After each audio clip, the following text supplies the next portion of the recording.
What do I do to prevent myself from becoming like my narcissistic parent? I hear this question a lot in my practice from my clients because, hey, you were raised by this person. You're an ACON, an adult child of a narcissist, so you've been conned into believing all these things about yourself that aren't true. You've been gaslit into oblivion. You've had things blame shifted onto you, and you've taken the responsibility on for things that you never did. You've apologized for things you never did because that was the only way you could get them to stop hounding you, to stop being cruel to you. So there are patterns, of course, that you picked up from that narcissistic parent. In this video, we're going to talk about why we're afraid that we might become like our narcissistic parent, and I'm going to give you some solutions that you can use to help you to prevent and continue your healing process no matter where you are on the journey of healing from the wounds of your narcissistic parent.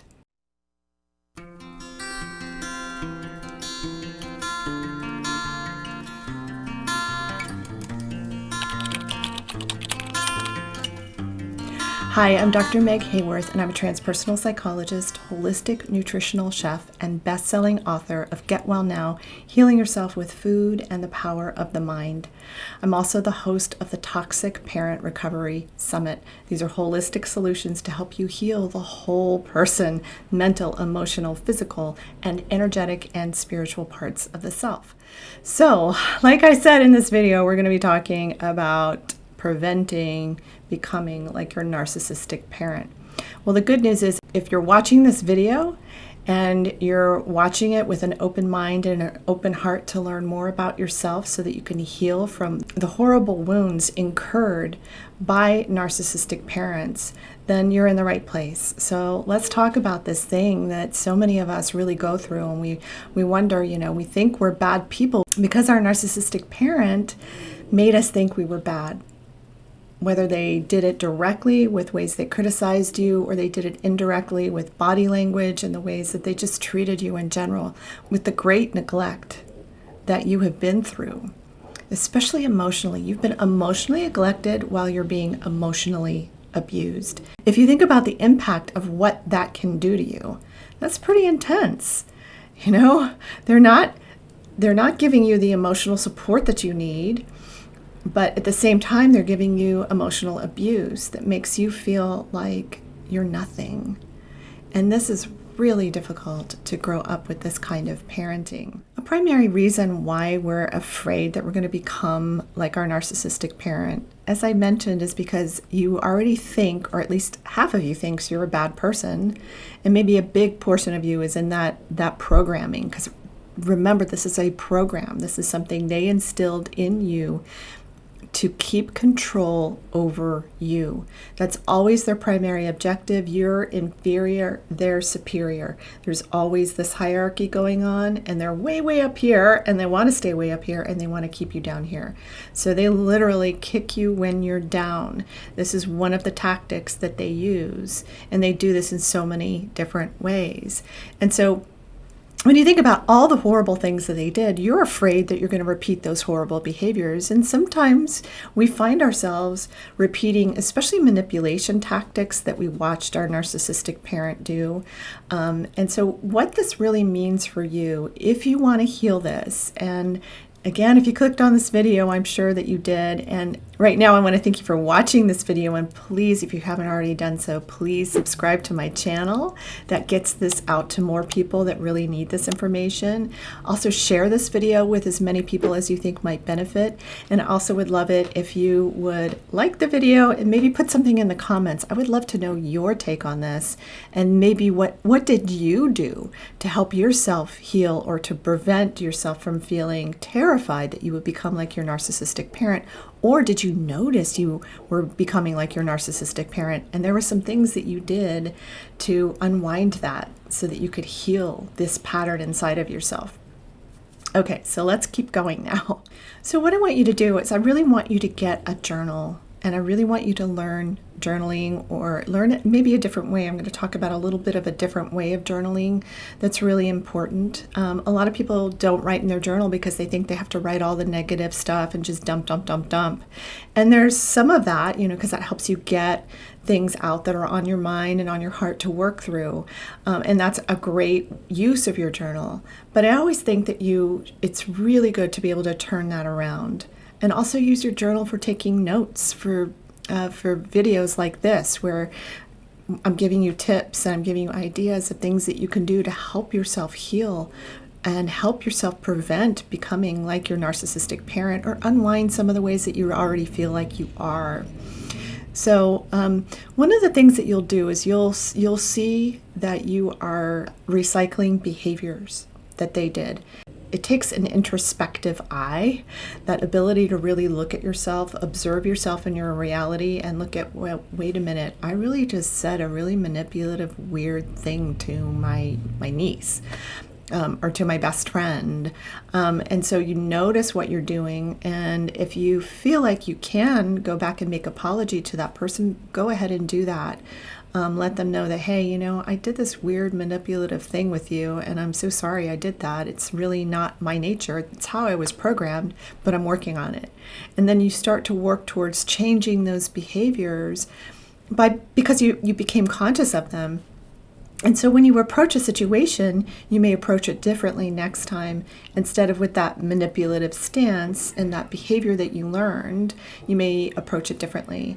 One behavior that you see your narcissistic parent using a lot is explosive rage. And they use explosive rage in order to control you and control the situation around you. So if they're raging, there's nothing that you can do. And they want to keep you in that position of there's nothing that you can do. Now, you may adopt this behavior. You may use anger or use rage. You just blow up and explode because you watched your narcissistic parent do this, but you don't have to be a slave to this behavior. This behavior is so hurtful to the people that you do this with. And so when you just tap into your own empathy and really think about, oh my God, that really hurts. That hurt me when my narcissistic parent raged and scared the heck out of me. And now you've got this startle response, and now you're hypervigilant. You don't want to do that to other people around you, but you may have done it quite unconsciously. Please take a moment and forgive yourself. You didn't make that behavior up. It's something that you watched happen and then you recycled it unconsciously. But if you're now becoming conscious of the behavior, you can get help. Of course, I'm always going to say therapy, especially if you've been through a narcissistic abuse from a parent. Therapy is very, very important to get because you're going to need help in unwinding all of the wounds from your self-esteem and self-worth and your ability to trust yourself, your ability to trust other people, also your self-expression, your identity, and the wounds of the physical body, which you'll hear me talk about quite a bit, how to heal that energetically. So just start thinking about what are ways, and write this down in your journal. What are ways that I manipulate? That's a journal prompt question for you. What are ways that I manipulate others, or even manipulate yourself? What are ways that you gaslight yourself and convince yourself that something is okay when it's really not, when that's the exact behavior that you learned from your narcissistic parent who made all these things normal, maybe even often illegal activities. They made those things normal in your experience, but you know that they're not normal. They've been normalized. It's not a good way to operate. It's not a way to operate in integrity and honesty and love and caring and kindness. And if you're an empath and a sensitive and an intuitive, like many people who follow me are, you know that that's the bigger side of you. That's the part of you that the way that you were wired when you came into this world with that high empathy level. So using that empathy for yourself, forgiving yourself for repeating behaviors that you can't believe you repeated, and then working towards releasing those emotions that are creating that behavior. So for instance, rage, if you have that raging self that just jumps out and you feel like, oh my gosh, I can't control it, because you really can't. You've tried maybe, but it's been really hard for you to do that. The therapy will certainly help you with that by understanding, exactly why you do it, how you do it, what triggers you in to do it. Those are good things to understand. But also you want to learn how to let go of the rage you're holding in your body and how that's been draining your energy system of your precious energy, of your precious, loving, caring, kindness, compassion, empathy, all of these wonderful spiritual qualities that we all have available to us to help us heal ourselves and to spread out to the world to help heal others as well. So this brings me to my next point, which is really critical. I want you to look at your emotions, the ones that you find yourself cycling in the most. And if you were raised by a narcissistic or toxic parent, the emotions that they cycle in the most, that they throw at you on a daily basis, are shame. It's a shame-driven disorder. Guilt is another one. Shame and guilt often come together, and they're both poisonous. They're both toxic to the system. So we want to find ways to let go of the shame and the guilt that's become lodged in our energy fields and thus in our bodies, and the thoughts, the feelings, and the negative core beliefs that are associated with those emotions. Now, shame and guilt are the top two, I would say, but jealousy and envy are other emotions. And I'll just disclose a little bit about my own life. I had a horrible time with jealousy. I watched that come from my narcissistic parent towards my other parent. Jealous all the time about everything they did, because that parent was so much better at everything, so much more intelligent, so much more accomplished, so much more loving and empathetic, and all of the things that the narcissistic parent didn't have. And so there was a tremendous amount of jealousy that came towards that parent. So I noticed that, especially in my romantic relationships, I had a lot of issues with jealousy. I also had a lot of fears around abandonment, being cheated on, all of those things, because that was also a part of the mix that I witnessed when I was growing up.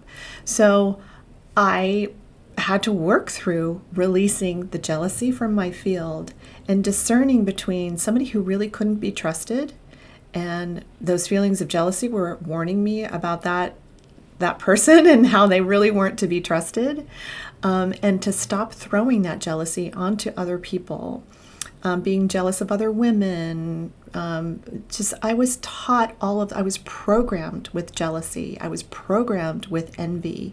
Those emotions are so toxic, and they will drain your system, and they will not just drain your system, they hurt other people.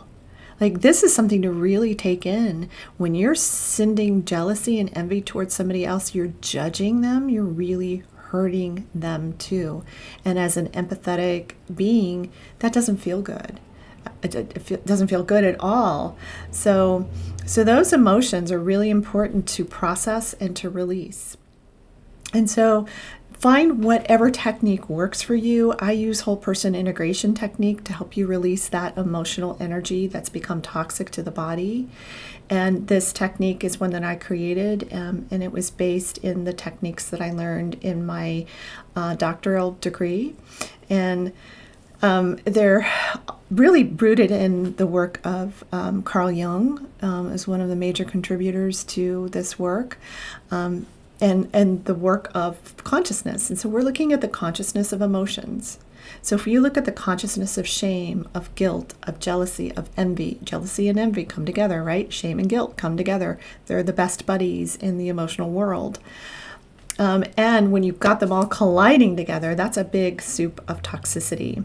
And that's toxic to your body. Those thoughts, those feelings, and those beliefs become toxic to your body, and they become toxins that you throw out at other people, and you don't want to. This is not your nature, and you know it's not your nature. Your heart's telling you right this second as you hear me say this is not my nature. This is not how I'm really wired. This is not who I really am. But you may find yourself recycling these emotions. So find a way with maybe somatic therapy, cranial sacral therapy might help you with this. But again, whole person integration technique can help you release these emotions from the body, releasing this toxicity from the field. So, and I mean the energy field, the energy system, so that your body now has more energy available to it to bring in what you really want to feel. You really want to feel love and peace and compassion and caring and kindness, all of those things. Other emotions that you'll find that you may cycle in quite a bit if you were raised by a narcissistic parent is judgmental thinking, and also critical thinking, and I don't mean the good kind of critical thinking that really helps us figure things out. I'm talking about criticism and ways that we cut other people down, ways that we cut ourselves down. Take that in for a moment. The ways that we cut ourselves down is so horrible. It's so powerfully awful that we do this to ourselves, but we were programmed to do this to ourselves. We were programmed to put ourselves down, to blame ourselves, to make ourselves wrong for absolutely everything that went wrong in the house. Everything they did, everything you did, everything maybe your sibling did, depending on what role you were placed in your family, whether you were the scapegoat or the invisible child or the enabler or the golden child. There's all these different categories of the roles that narcissistic parents really place us in. And there's actually a video on my channel about this, the roles narcissistic parents place you in. I want you to go ahead and watch that after this video. I think that'll be helpful to you. Releasing those emotions, letting them go. This is a process, and think of it as an act of self-forgiveness, of letting go and allowing, so that you can bring in what you really want to feel, what you really want to express, who you really know yourself to be.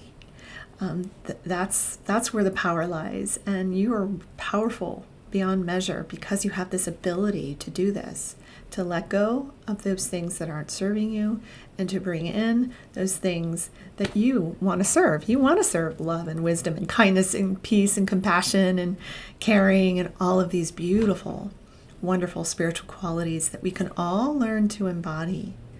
And the more we embody these, the more amazing our lives become. They truly do. The more loving you are and the more loving people are towards you. They want to be around you because they're not sensing a bunch of jealousy and envy and shame and guilt in your field. They're not sensing that those are the emotions that you're putting out there. So healing those emotions are going to be so important to your forward movement and to your overall healing, the whole system, mentally, emotionally, physically, and energetic and spiritually. All of those things are important to heal. So I've had a lot to say in this video, as you can tell. I would love your feedback. Please put them in the comments below. And if you are interested in working with me, I work with wounded ACONs, adult children of narcissistic parents, and I help you become a healed icon. What's an icon? An icon is somebody who is independent, confident, original, and naturally you. I want you to be naturally yourself, and I help you pull that out so that you can be that in the world. I help you release these toxic, negative emotional energies from your field and from your system so that you can embody and embrace those wonderful emotions that you know are really true of you, but you maybe have not been able to really get to and embody and embrace as fully as you would like to in your life. So my Iconic Me coaching program is a one-on-one coaching program I do with clients all over the world. And then I also have private sessions, and I have my online course, Healing the 5 Primary Wounds of Parental Narcissistic Abuse. That is a great way to get into my work, to really help you understand what I'm talking about when I speak about whole person integration technique, when I speak about the energy dynamics that we have with our toxic or narcissistic parent or siblings or mate. This isn't just relative to what your parents did, but also a toxic mate that you may have, that you may be with now. So they can help with energetic healing exercises, and they can help with the limiting thoughts and beliefs that really get lodged in our systems that keep us from moving forward in a way that's really positive and empowering for us. So I hope this information has been really helpful to you. I thank you so much for listening. Again, please like and subscribe and share and all those good things. I'm Dr. Meg Haworth, and I hope this information will help you get well now.